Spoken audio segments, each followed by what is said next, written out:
Hello everybody, welcome back. Today we are covering everything you need to know by the time you finish MBME 28. I've made a couple of updates for longtime members of this channel. Over here, you'll see a patient demographic. Over here, you'll see an AI-generated image. And over here, you'll see a diagram that I've pulled online. And down below, you'll see the most high-yield takeaway, the bottom line, if you will, what you need to know for step one. This is me, and this is the field wherein I'll be doing the work. All right, so here we have a full-term newborn delivered via spontaneous vaginal delivery. Within minutes, the baby becomes cyanotic and demonstrates severe respiratory distress, including nasal flaring, intercostal retractions, and tachypnea. On examination, the infant has a flat scaphoid abdomen and diminished breath sounds on the right. A chest radiograph reveals bowel gas patterns occupying the right hemothorax and mediastinal shifted left. Despite intubation and oxygen administration, hypoxia persists. Which of the following complications is the most likely to determine the infant's immediate prognosis? Okay, the answer is going to be persistent pulmonary hypertension.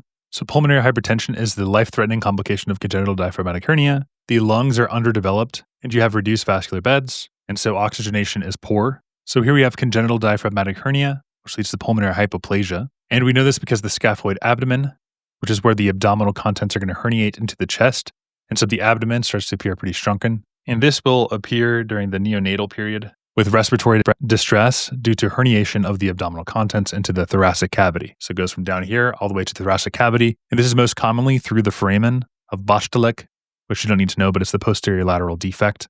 And it's usually on the left side, but right-sided can also be possible. And so the hernia compresses the developing lung, and that leads to pulmonary hypoplasia. And so you have an underdevelopment of the alveoli and the pulmonary vasculature, and that can result in decreased lung compliance, pulmonary hypertension, and severe hypoxemia and acidosis. So pulmonary hypoplasia is the most common life-threatening complication in this scenario because it compromises the gas exchange and rapidly leads to respiratory failure. Bowel sounds in the chest would be classic for herniation through the diaphragm. Respiratory distress at birth would show immediate signs of hypoxia. Mediastinal shifts would occur from the mass effect. And the reason why is the hernia is compressing the developing lungs. All right, here are the associations. Here's the pathophys that we talked about. The diaphragm doesn't close, and so the abdominal contents enter the thorax, and you get some hypoplasia of the lung, hypoplastic pulmonary vessels, and persistent fetal circulation from right to left shunting. So here's another helpful practice question. So pulmonary hypertension is the most life-threatening complication of congenital diaphragmatic hernia. You have lung underdevelopment, reduced beds, high pulmonary resistance, which leads to the persistent fetal circulation with right to left shunting.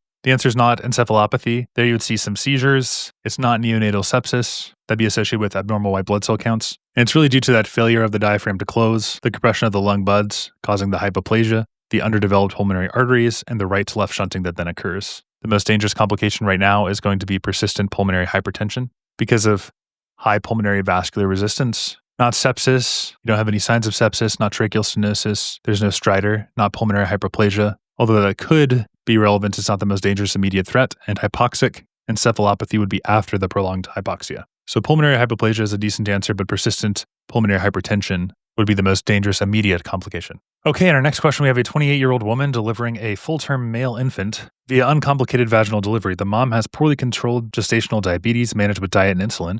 The newborn is noted to be large for his age and weighs 4,500 grams, 9 pounds, 14 ounces. Approximately 2 hours after birth, the infant becomes jittery and irritable.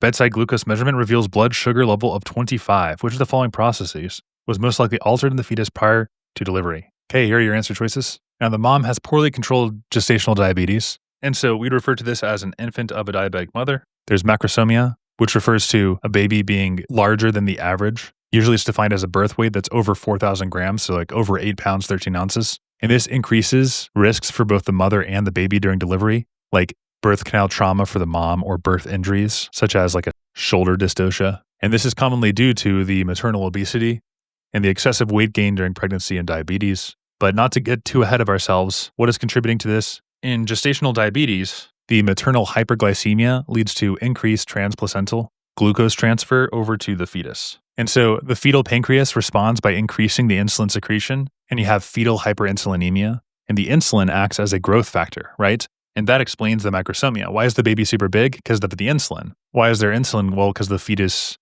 has a pancreas, and it's responding by increasing the insulin whenever it has a lot of the glucose that gets transferred through the placenta. And so after delivery, the maternal glucose supply ceases, but the insulin is still going to remain elevated. So what's going to happen? You're going to have rapid glucose uptake and the inhibition of gluconeogenesis and glycogenolysis.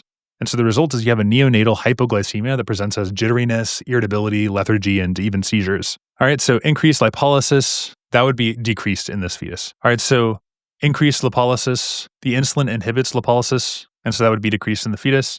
Increased gluconeogenesis, insulin inhibits gluconeogenesis, right? You have glucose and insulin causes the reuptake of glucose, and so it's going to inhibit this process. Increased pancreatic beta cell sensitivity. Well, the issue is not increased sensitivity, it's increased insulin production due to chronic hyperglycemia, and so that's not the answer. D, increased hepatic glycogen storage. While the insulin promotes the glycogen storage, the key driver of hypoglycemia is persistent insulin secretion, not stored glycogen alone. So that's the correct answer is indeed E. So yep, we have a diabetic mother, develops hypoglycemia due to the persistent fetal hyperinsulinemia. In utero, maternal hyperglycemia stimulates fetal beta cells to secrete excess insulin. After birth, maternal glucose stops, and then the insulin is high, and that causes super low glucose, and that's the consequence for poor glycemic control in pregnancy. We went over these answers here. And so here's the mechanism. The mom has uncontrolled diabetes. Her blood sugar is high. The glucose crosses the placenta, and the fetal pancreas ramps up the insulin, and you have fetal hyperinsulinemia. And then at birth, that glucose supply is gone, but the baby's pancreas is still pumping out the insulin. And so you have a huge glucose crash. And so the babies have jittery, irritable problems, and they're hypoglycemic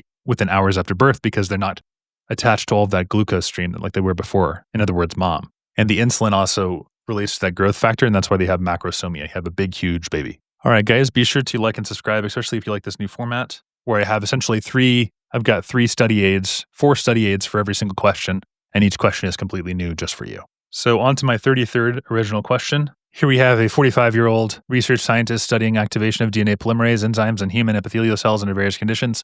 During his experiments, he observes that before progressing to the phase where DNA synthesis takes place, there is an increase of transcription of specific genes leading to the production of proteins involved in DNA replication.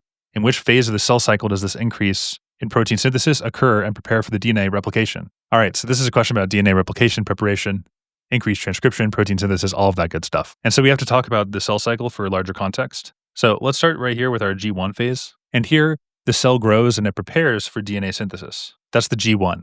The key activities there are going to be increased transcription and translation of proteins that are required for DNA replication, and that includes DNA polymerase, nucleotide biosynthesis, and replication of the licensing factors. And there are checkpoints to ensure that the environment in the DNA is suitable. Okay, and then we can progress on over to the S phase. So now we're into our S phase, and that's where the actual DNA synthesis takes place. And you can remember this because the S stands for synthesis. So you have DNA polymerases that are already active in replicating DNA, and they're not being newly synthesized. And then we go on to our GS phase. And the GS phase is where we prepare for mitosis. And you have a focus that your focus shifts to synthesis of the proteins that are required for mitotic progression, not necessarily DNA replication. So G2 is really preparing for this next phase, which is the M phase. And that's mitosis. That's where you have the cell division. And there's no transcription, there's no translation of the DNA. And then we have our quiescent phase, which we had a question on this not too long ago. And that is our G0 phase. That's the resting state. So now you're just chilling, having a good old time resting. There's no active preparation for DNA replication. All right, so G1 is that phase where we're just getting ready for DNA synthesis. S stands for synthesis. G2 prepares for M, which is the mitotic phase. Okay, and so our answer to this question is going to be the G1 phase, because G1 is the preparatory phase where the cell makes all the enzymes that are required for DNA synthesis. It's not the M phase, that's mitosis, it's when it's dividing, not the G0 phase, that's the quiescent phase, that's non-dividing, not the S phase, that's DNA replication, not the G2 phase, that's post-replication, it prepares for mitosis. And here's the interesting thing, your cells spend over 90% of their time not dividing, but millions are prepping meticulously to copy their DNA. And the scientists are like, hey, before DNA polymerase kicks into gear, the cell ramps up its transcription of replication-related genes. The transcription surge does not happen in the G1 phase, that happens in the S phase. It does not happen during the M phase, that's mitosis. And it certainly doesn't happen in the quiescent phase, not the G0. The G1 is when the cell preps. It gears up and it produces proteins like DNA polymerase, thymidine kinase, and histones. All right, moving on. And as always, here's our bottom line. Make sure you check that out. It's going to be updated for every single question so that you know what the high yield takeaway is. By the way, these videos take hours of work. If you want to show your support, please like and subscribe. All these questions are completely original and designed to just help you pass step 1. And I know a lot of you guys are studying for step 2 as well. You're studying for MBMEs 29, 30, 31. It takes a long time for me to make original questions for all of these. So please, if you like and subscribe, trying to get up to 1,000 subscribers. It'll really help me and support me as I make over 1,000 original questions for you guys. Also, be sure to visit ivmed.net. I'm building a free resource so that you guys can study for this exam completely free of charge. If you'd like a Harvard tutor like myself, to meet with you in a one-on-one session, please visit ivtutoring.net, fill out that form, and I'll help you guys. None of this is sponsored. I'm just doing this because I'm passionate about it. This is not where I get my main income. I just love the basic sciences, and I love helping people crack this silly exam. All right, on to our next question. Thanks for your time. Okay, here we have our next question, a 20-year-old college student. As you can see, I've given you 4 different tools that you guys can latch onto, as well as this practice question, and then I'll be explaining it right here. This 20-year-old is unresponsive on the floor of his dorm room. Earlier that day, he participated in a competitive drinking challenge during a weekend festival. His friends report that he consumed a significant amount of water, approximately 8 liters, talk about polydipsia, in a short span of time. On examination in the emergency department, he is somnolent and withdraws to painful stimuli. Here are his vitals. There's his pulse, respiratory rate, blood pressure. We also have several labs, sodium, potassium chloride, bicarbonate, all the good stuff. Which of the following is the most likely cause of his current condition? Now, I kind of gave this away, but there are a lot of basic science facts that are important. And the basic facts here are that we have a college student and they had a water drinking party. They probably attended BYU, not an actual drinking party. And what's interesting here is the serum sodium, check that out, 118. Okay, so a little bit low, right? There are also some neurologic problems. And so that leads us to believe that what's happening here is the excessive water intake is what's caused this. And this is actually known as dilutional hyponatremia. And that is cool to know, but what they're probably going to ask you as well is the mechanism. So this is cerebral edema, and that's due to the osmotic water shift in the brain cells. And so you have neurological symptoms like somnolence is a neurological symptom, confusion is a neurological symptom, seizures and coma, for instance. And so this guy's kidneys cannot excrete the water fast enough. In fact, the max urinary dilution is about 15 to 20 liters per day. And so the max rate is 0.8 to 1 liters per hour. And so there's excess water, and that dilutes the plasma sodium, and that's the reason why the sodium appears low. It's because of all that water. Now, it's not the excessive sodium loss, because that would also cause hyponatremia, but that would also be associated with like vomiting, diarrhea, diuretics, and also signs of volume depletion. And it's kind of the opposite, right? C, increased aldosterone activity, that causes sodium retention, right? So it wouldn't cause loss. D, SIADH, that can cause euvolemic hyponatremia, but it's not likely in a healthy person after drinking, and especially because they're not taking any drugs. And so there's just no real reason to think of D. E, inadequate dietary sodium intake. That would take days to weeks to cause hyponatremia. And this is like a super acute presentation. So this is just too much water, and then the brain is going to swell. And so you have acute water intoxication, and that's severe hyponatremia, and also you have that CNS depression. All right, so here's the explanation. You can kind of read this, pause and read this if you'd like. I kind of already went over a lot of these answer choices. Oh, inadequate dietary, that'd be a tea and toast diet. That's important to mention. SIADH would be like small cell cancer, problems like that. Euvolemic hyponatremia we mentioned. There was a woman on a radio show who was like drinking insane amounts of water, and she actually died. Crazy. Drink too much water, you overwhelm the kidneys. Water rushes to the brain cells, and then you have cerebral edema. So that's the answer to this question. Moving on. All right, next we have a 42-year-old man. He's got a history of obesity and newly diagnosed type 2 diabetes. By the way, do you guys prefer it if I do this demographic patient right here?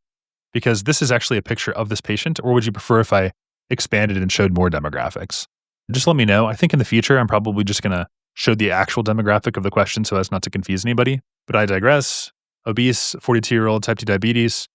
He's got minimal physical activity and a diet high in carbohydrates and fats. His current medications include lifestyle modifications. So basically no medications. Physical exam reveals central obesity, big old waist. Laboratory studies reveal fasting glucose of 150 and hemoglobin A1C of 8. So that is actually high. And they decide to start metformin, which of the following is the primary mechanism by which it exerts its anti-hyperglycemic effect. So this is just asking, how does metformin work? And it's actually a really easy question, or I should say a memorization question, because it's not like you're just born with this knowledge. You just have to actually memorize it. By the way, medical school is not about how smart you are. It's just about how much you care about this content. It's like eating 11 pancakes every day. Anybody can do it. It's just if you get behind a day or 2 days, then you can't eat 22, 33 pancakes, right? Nobody can do that. It's just a collection of a bunch of easy facts that is soon going to be replaced once the medical profession starts to embrace artificial intelligence. But I digress. The primary effect of metformin, since we have to know for this question, is that it inhibits hepatic gluconeogenesis, and it does that by activating the AMP, activated protein kinase. And so you have decreased hepatic glucose production and decreased glucose levels. Also, it increases peripheral glucose uptake in the muscle, and it decreases intestinal glucose absorption, and it does not stimulate insulin secretion. So there's no risk of hypoglycemia when you use it alone. Now, you might be asking about the other answers like A, stimulating pancreatic beta cell function. That's the mechanism of sulfonylureas. So like a glipizide, not metformin. B, enhancing insulin receptor sensitivity. Metformin has some effect there, but this is actually secondary, and the main action is gluconeogenesis and inhibition. So that's the better answer. D, blocking glucose absorption in the intestines. So that's the mechanism of alpha glucosidase inhibitors, like carbose. And E, decreasing renal glucose reabsorption. That's the mechanism of SGLT2 inhibitors, like the flozins. They decrease the renal glucose absorption. They let it flows in the liver. All right, so metformin acts on the liver and it makes it stop making sugar. So the answer is indeed C, inhibiting that gluconeogenesis. It primarily works by decreasing the glucose production through the inhibition of gluconeogenesis. It's mediated by the activation of AMPK in the liver, which suppresses the gluconeogenic genes, stimulating pancreatic beta cell insulin secretion, enhancing insulin receptor activity, insulin sensitizer, blocking glucose absorption, acarbose, decreasing renal glucose reabsorption, let it flows in the renals, let it flows in the urine, flowsins. So the liver of somebody with type 2 diabetes churns out twice the normal amount of glucose, and metformin's job is to block that excessive liver glucose production, and it does that by activating AMPK. Once that's activated, it's like, hey, liver, you got to stop. You're making too much. No more gluconeogenesis. All right, so there's a patient. All right, there's the bottom line. That's what you have to know for step 1. Moving on. Here we have a 30-year-old woman is found unconscious in her home by a roommate, and she is brought to the emergency department. The roommate reports that she's been increasingly somnolent. It's a CNS problem here. Over the past 2 days after receiving medication for dental procedure, on exam, she has respiratory rate of 8 breaths per minute, pinpoint pupils. All right, so this is like opioid stuff, and they're just going to ask very simply, hey, which receptor type, when activated, is responsible? And you just have to know is the mu opioid receptor.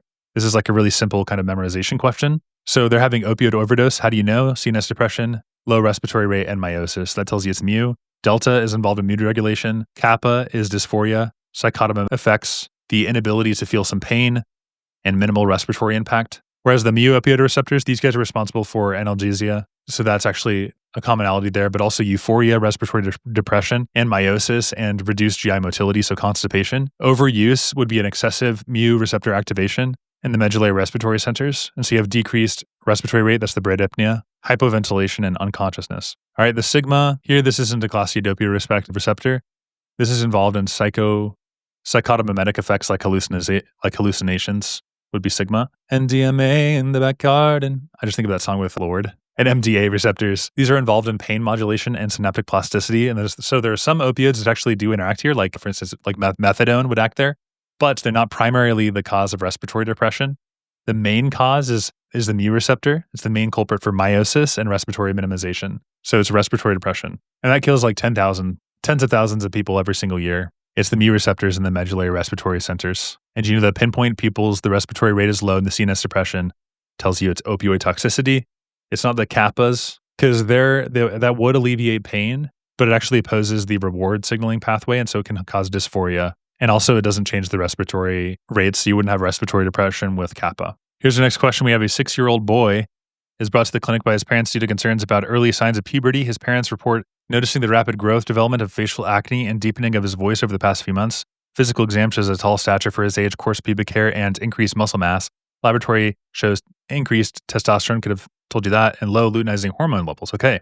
Ultrasound of the abdomen identifies a mass in the adrenal gland. This mass is most likely derived from which of the following cell types? And here we have all of them listed. So 6-year-old boy, early puberty, high testosterone, low LH, and adrenal mass. Those are the big indicators of this case right here. And so this seems like a classic case of gonadotropin-independent or peripheral precocious puberty. This is also called pseudo-precocious puberty, and it's likely due to a functional adrenal tumor. And the key lab is going to be the increased testosterone and the lower LH.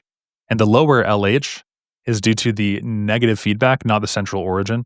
And there's an adrenal origin of the androgens, right? So the zona reticularis of the adrenal cortex actually produces the androgens like DHEA, and that can be peripherally converted to testosterone. And so if you have a tumor in the zona reticularis, then that could cause androgen excess, like premature pubarchy, which is like the pubic hair stuff, the growing acceleration, the deepening voice, the acne, the muscle mass. That's how your body works. It's always science all the way down. We have to eliminate our biases whenever we're diagnosing patients. There's also the zona glomerulosa, remember GFR. The zona glomerulosa produces aldosterone, and aldosterone would be helpful for your salt balance, not your androgens.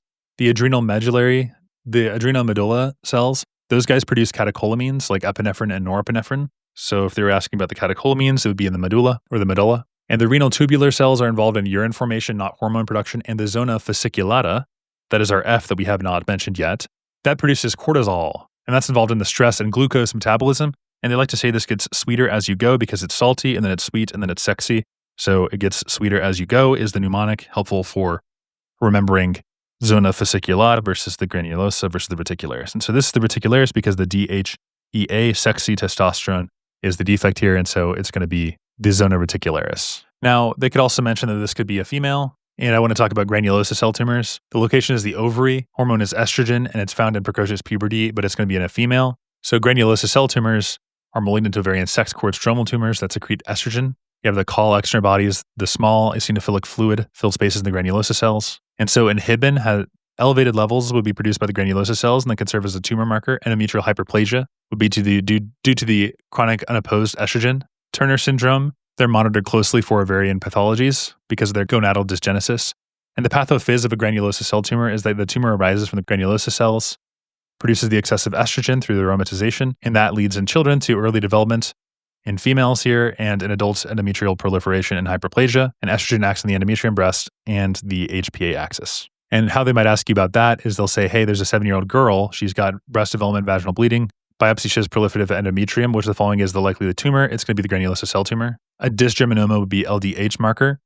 Yolk sac would be AFP elevation. Sertoli would produce androgens that causes virilization in a female, and mature teratoma would be benign. All right, here we have a 28-year-old man evaluated for potential liver transplant donor from his 30-year-old sister suffering from end-stage liver disease due to primary sclerosing cholangitis. Genetic testing shows that the brother is HLA-A1, A3, and HLA-DR7, DR15 positive, while the sister is HLA-A1, A24, and HLA-DR7, DR14 positive. To assess all potential activity, alloreactivity, a mixed reaction is performed using the irradiated cells from the brother and responder cells from the sister. The T lymphocytes that proliferate in these cultures will most likely react to which of the following as well. Kind of a complicated question here. So the way that this will present on the STEP exam is they're going to have mixed reaction and then a liver transplant and irradiated donor cells and responder recipient T cells. And they're going to be asking about the alloreactivity. So a mixed lymphocytic reaction, MLR, is used to detect the T cell reactivity, especially in CD4 positive T cell response to a foreign class 2 MHC molecule, right? So CD4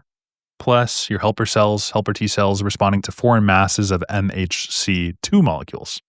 And so in this case, we have the donor who's the brother, and he's got the HLA. So I'm going to write this out like the brother. He's got the A1 and the A3 and the DR7 and the DR15. And then the sister is the recipient, and she's got HLA, A1, A24, DR7, DR14. And so the mixed lymphocytic reaction is set up where you have an irradiated donor cell. That means there's like no proliferation, there's no present antigens, and the responder recipient T cells can proliferate in response to the non-self HLA. And then you go and compare the class 2 MHC, major histocompatibility complex 2. You're looking at the HLA DRs, and they will both share, if you see here, the DR7. And that recognizes as self. But the sister has a DR14, and the donor does not. And so it's not going to be as relevant here because the recipient will respond to her own DR14. But the donor, what does he have? DR15, and the sister does not. And so the recipient T cells are going to see the DR15 that the brother gives. They're going to be like, oh my gosh, that ain't me. They're going to proliferate, and that will occur in response to DR15. And so looking at these answer choices, 14 only, that's shared between them. And the one that's not is the DR15. The 7 is shared. A3 only, A24 only. Those are going to be class 1 MHCs. And we're testing the class 2. And so it's going to have those 2 letters for 2 and then 1 letter for 1. And so that's the reason why it's not going to be C and D. It's a common mistake to be like, oh, why isn't it those? Well, here we're just testing here our T, MHC class 2s. And so ideally you should match all of the HLA loci. Like that's the theoretic perfect match. But in a mixed lymphocytic reaction, you're going to react to whatever somebody gives you that you're not prepared for, if that kind of makes sense. Maybe that's an easier way of thinking about it. All right, our next question, we have a 55-year-old woman admitted to the hospital for acute myocardial infarction. Her medical history is significant for hypertension and type 2 diabetes. Cardiology team prepares her for urgent percutaneous coronary intervention, and they give her aspirin and also medication that inhibits the final pathway of platelet aggregation by blocking the binding of fibrinogen. Which of the following medications is most likely administered? All right, we got a lot of fancy smashy medications here, so I don't want to immediately give away the answer. And so what we're talking about here is what inhibits that final step of platelet aggregation. The aggregation, and I've just updated that patient demographic photo, is going to be involved in this final aggregation step, the GP2B3A receptor. The fibrinogen can't bind because it normally links the platelets together via fibrinogen, and it's used in PCI, so acute coronary syndromes. So you have an acute coronary syndrome, and this is actually derived, what you're going to give them, derived from rattlesnake venom. And what this is eptifibatide. It's a GP2B3A inhibitor in acute myocardial infarction. And so that is our answer A. And so we have a patient who has an acute or PCI, and we're inhibiting the final pathway of platelet aggregation. We're blocking fibrinogen binding. And so A is a glycoprotein 2B3A receptor antagonist. And so this receptor, the 2B3A, is the final common pathway for platelet aggregation, and it binds fibrinogen, which cross-links the platelets, and that block would prevent the platelet aggregation. And so that's super critical if you're doing a PCI to reduce the risk of thrombosis. Now, why is it not B or C? Well, those would both inhibit the P2Y12. You're probably familiar with that receptor, and that reduces the ADP mediated platelet activation. And it's important in antiplatelet therapy, but they act upstream and not on the final fibrinogen binding step. So these could be some good answers if we're talking about the P2Y12 receptor that reduces the ADP mediated platelet activation. All right, it's not warfarin because that would inhibit vitamin K dependent clotting factors. That's 2,7,9,10, and that affects coagulation. Rivaroxaban is a direct XA inhibitor. You can tell because it's in the name, XA inhibitor.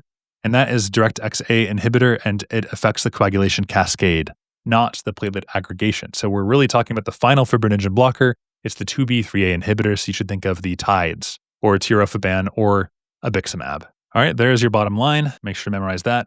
Bada bing, bada boom. All right, next we have an X-linked recessive disorder that affects approximately 1 in 250,000 males. A researcher is interested in estimating the prevalence of female carriers, and assuming this is Hardy-Weinberg equilibrium, what is the expected frequency of heterozygous female carriers? All right, so this is just a simple little math question. Actually, it's focused on genetics at Harvard. So I've done a lot of Hardy-Weinberg questions, but it gets easier over time. Basically, what happens is we have, for X-linked recessive disorders, a male prevalence of Q. And just by the way, the P is the frequency of the dominant allele, and then Q is the frequency of the recessive allele, and 2PQ is the probability of heterozygosity. And so here we have, given that Q is equal to 125,000, or rather Q is equal to 1 in 250,000, the expected frequency of the heterozygous female would be 2Q, which is 1 over 125,000. And the reason why we do this is because we're using Hardy-Weinberg's approximation, where P plus Q is equal to 1. And if Q is super, super, super small, then that means P is super, super big or close to 1. And so it's just going to be P is approximately equal to 1, and so it just cancels out. Now we have 2Q is equal to 1 over 125,000. And that is why our answer for this question is C. All right, easy peasy lemon squeezy. All right, there's your bottom line right there. Let me know if you guys like this new format. I hope it's helpful. It's just essentially just a little bit more work for each question, but you get a bit more bang for your buck. I make sure to read all of your guys' comments and all of your suggestions. Please be sure to like and subscribe if you like this content, and we'll see you guys in the next video.